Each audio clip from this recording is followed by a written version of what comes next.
Media में प्रखर Bharatiya Janata party की आवाज़ रखने वाले हमारे बीच हैं। मैं निवेदन करूंगा कि आज इस महत्वपूर्ण प्रेस वार्ता को आप लोगों को संबोधित करें। नमस्ते मित्रों, होली की आप लोगों को बहुत शुभकामनाएं। हमारे बिहार में होली आज मन रही है। दिल्ली वालों ने कल मना के खत्म कर लिया, नॉर्थ बिहार ने। तो दिल्ली का होली की शुभकामना एक हफ्ते चलती है, तो आप सबों को बहुत शुभकामनाएं।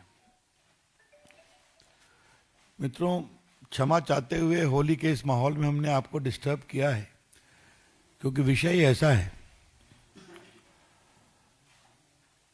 जो विषय सिर्फ कर्नाटका का है, लेकिन इसके राष्ट्रीय इम्प्लीकेशंस हैं। और कांग्रेस पार्टी और राहुल गांधी की सोच कैसी है, ये इसका संकेत भी देती है। Karnataka government in the budget has publicly announced a 4% reservation for Muslims in government contracts. Karnataka सरकार ने अपने बजट में मुसलमानों के लिए 4% आरक्षण की घोषणा की है। अभी तक नौकरी तक समझते थे, अब सरकारी ठेकों में भी रिजर्वेशन हो रहा है, और उसमें भी सीधा मुस्लिम्स के लिए 4%। कल देश ने शांति से होली मनाया। तमाम आशंकाओं के बावजूद, क्या उत्तर प्रदेश, क्या बिहार, क्या मध्य प्रदेश, क्या राजस्थान प्रेम और सौहार्द में होली मनी, और हिंदू और मुसलमानों ने एक नए एका का परिचय भी दिया, सद्भाव का परिचय दिया। और ठीक वैसे समय कम्युनल पॉलिटिक्स और वोट बैंक पॉलिटिक्स को एक नया आयाम दिया जा रहा है। देखिए, ये चीजें देखने में छोटी लगती हैं। क्या हुआ? सिर्फ 4% रिजर्वेशन तो दिया है गवर्नमेंट कॉन्ट्रैक्ट में, लेकिन छोटी छोटी चीजें बड़ी बनती हैं। अब देख लीजिए, शाबानो हुआ, शाबानो के बाद 3 तलाक हुआ, बीच में राम जन्मभूमि में मंदिर निर्माण की बात हुई। ये सारी पार्टियां अपोज करती रही, कोई बदलाव नहीं हुआ। देश में काफी बदलाव हो गया। भाजपा कहां से कहां पहुंच गई।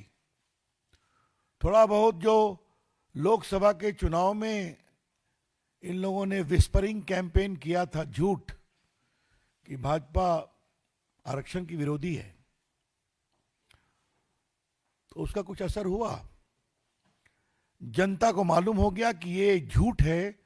तो देखिए, क्या हरियाणा, क्या महाराष्ट्र और क्या दिल्ली, जनता ने जबरदस्त दबाव दिया, क्योंकि जनता नरेंद्र मोदी को कमजोर होते नहीं देखना चाहती, जो देश का विकास हो रहा है। बार बार हारने के बावजूद इनके हालत नहीं सुधरते। भाजपा की ओर से, हम भाजपा के राष्ट्रीय मंच की ओर से ये बहुत जिम्मेवारी के साथ कहना चाहते हैं, ये सब राहुल गांधी के इशारे पर हो रहा है। The BJP would like to emphasise categorically with some sense of responsibility that this reservation in Karnataka has been extended under full patronage and approval of Rahul Gandhi. Mr. Siddhar Maiya does not have the courage, not the political capital to announce on its own. ये हम बताना चाहते हैं। तो ये जो vote bank में competitive politics चल रही है,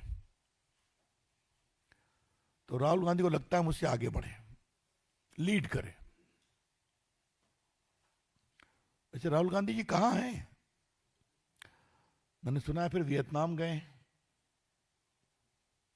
देवेंद्र बाबू, आपने दिखाया था कि वो जनवरी में भी वियतनाम गए थे ना, 10 मार्च को, जहां तक याद है।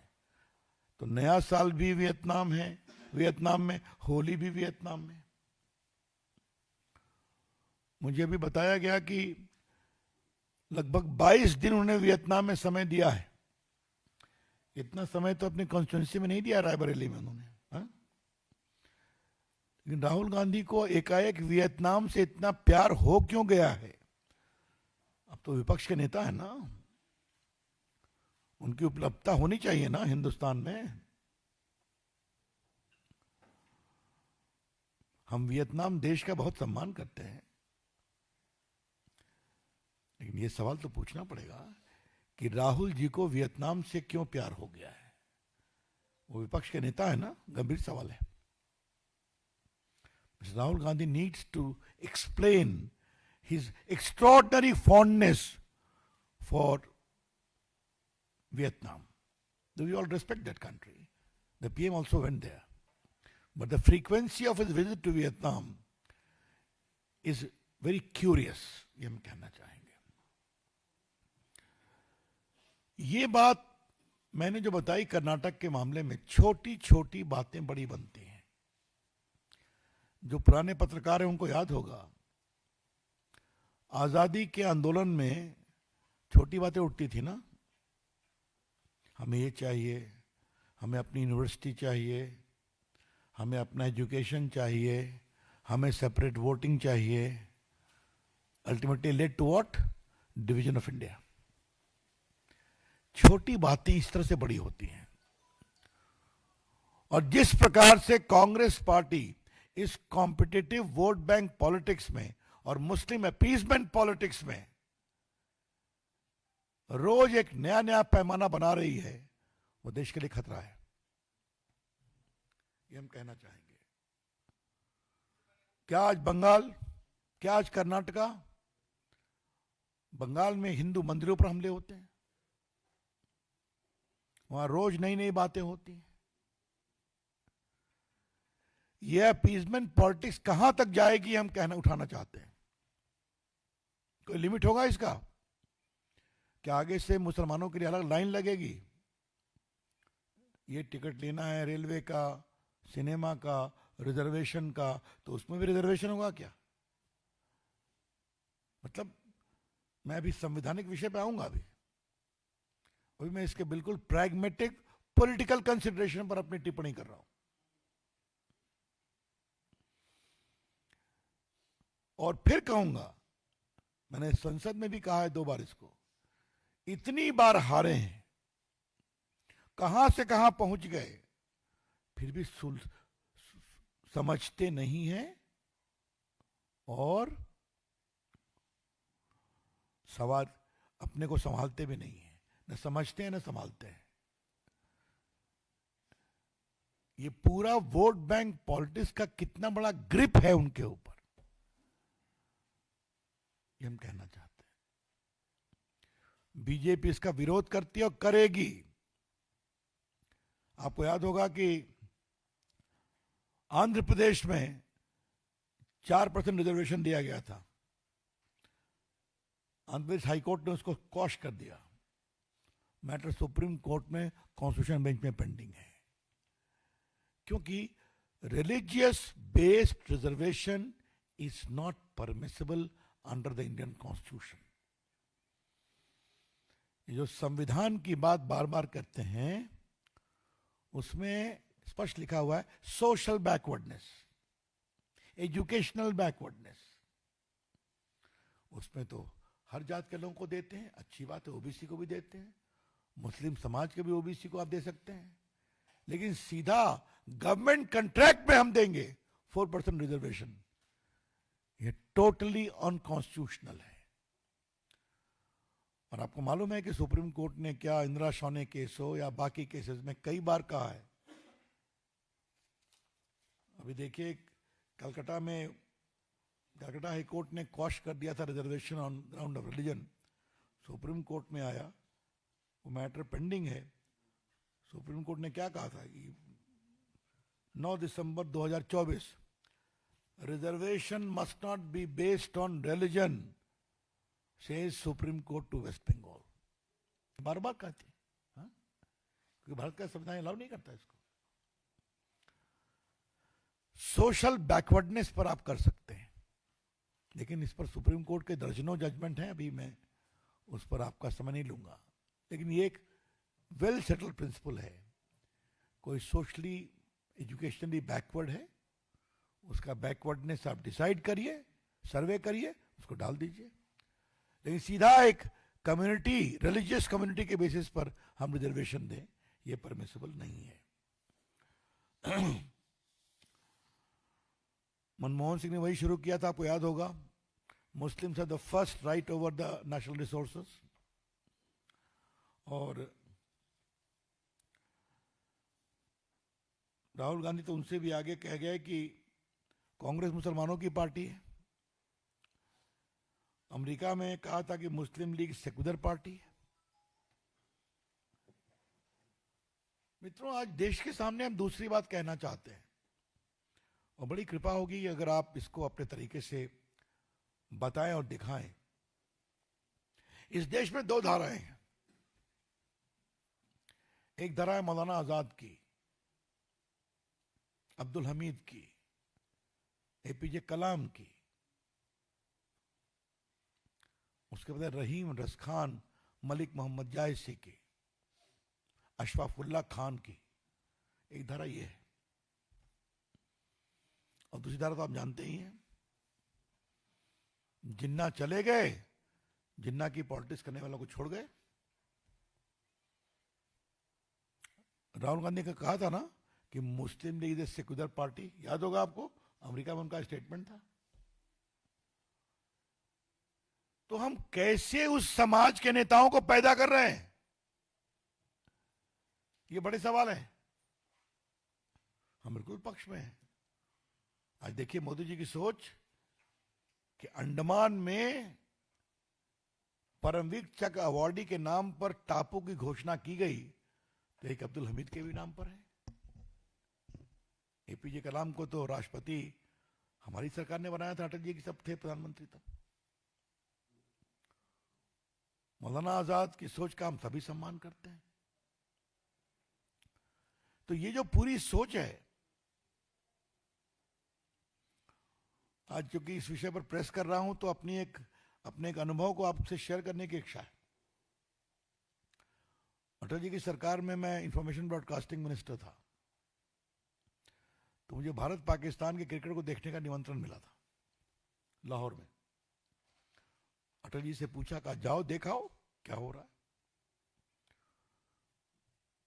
तो ऐसा हुआ कि जहीर खान ने और इरफान पठान ने शुरू के 3-4 बॉल ओवर में ही 4-5 पाकिस्तानियों को आउट कर दिया।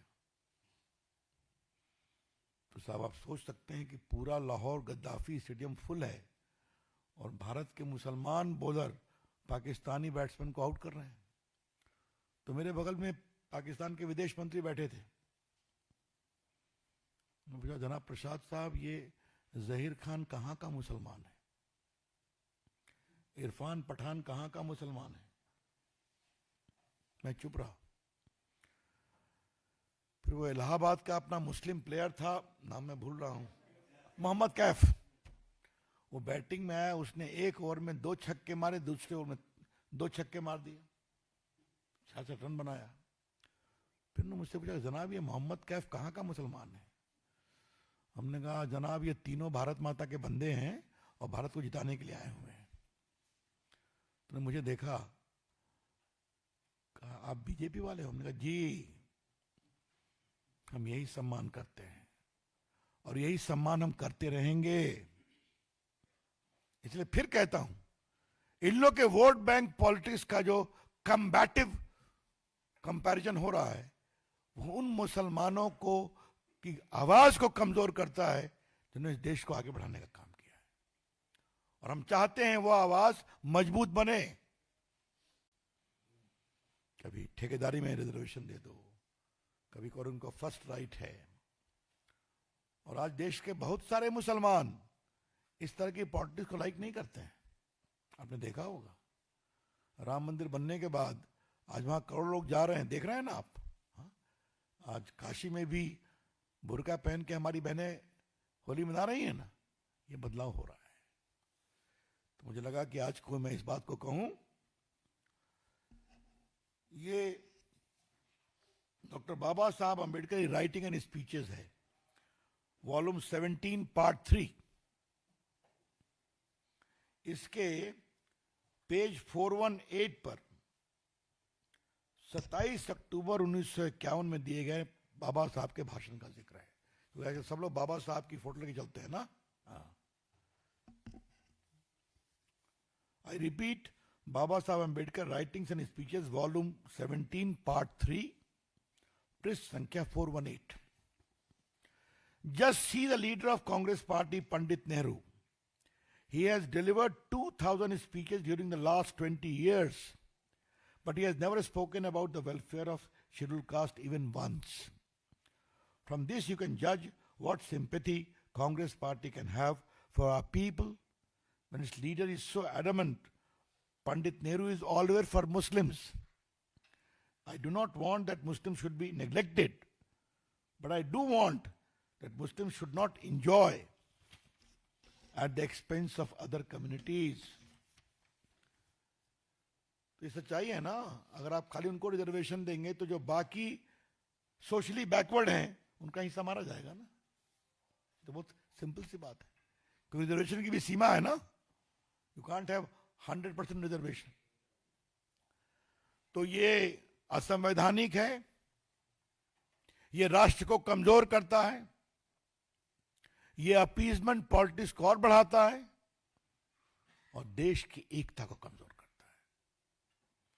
इसीलिए ये जो कर्नाटका का निर्णय था, इसको रखना जरूरी था राष्ट्रीय परिप्रेक्ष्य में। हम इसकी बहुत भर्त्सना करते हैं, ये कोर्ट में चैलेंज होगा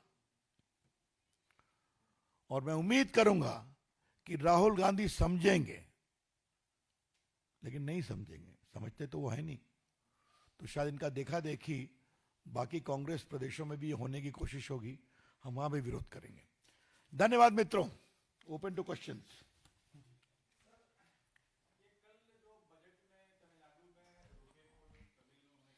that is not a topic of today. हाँ, yes, any other questions on this? On Karnataka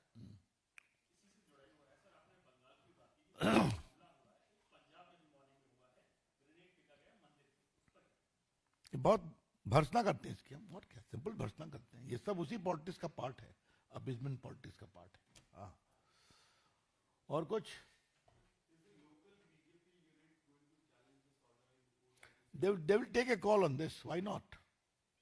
Prima facie it is vulnerable, constitutionally impermissible.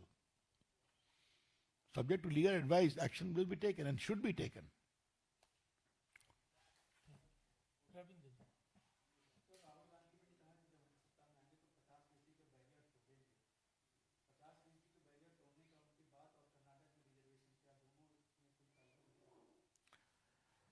Rahul Gandhi संविधान समझते हैं, रविंदर बाबू, संविधान समझते हैं? ये बड़ा सवाल है। अगर संविधान समझते होते तो ये सब नहीं होता। संविधान लेके चलते जरूर हैं, मैंने सदन में कई बार उनको ओरिजिनल संविधान भी दिखाया है, वो क्या बोलते हैं, तो छोड़ दीजिए।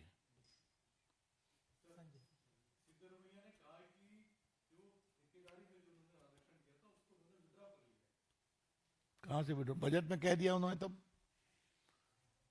आप देखिए ना, Karnataka cabinet approves 4% Kota for Muslim contractors under KTPP act. तो ये तो बिल्कुल 15 मार्च 2025 का मैं लेकर के आया हूं ना। That's all. Thank you.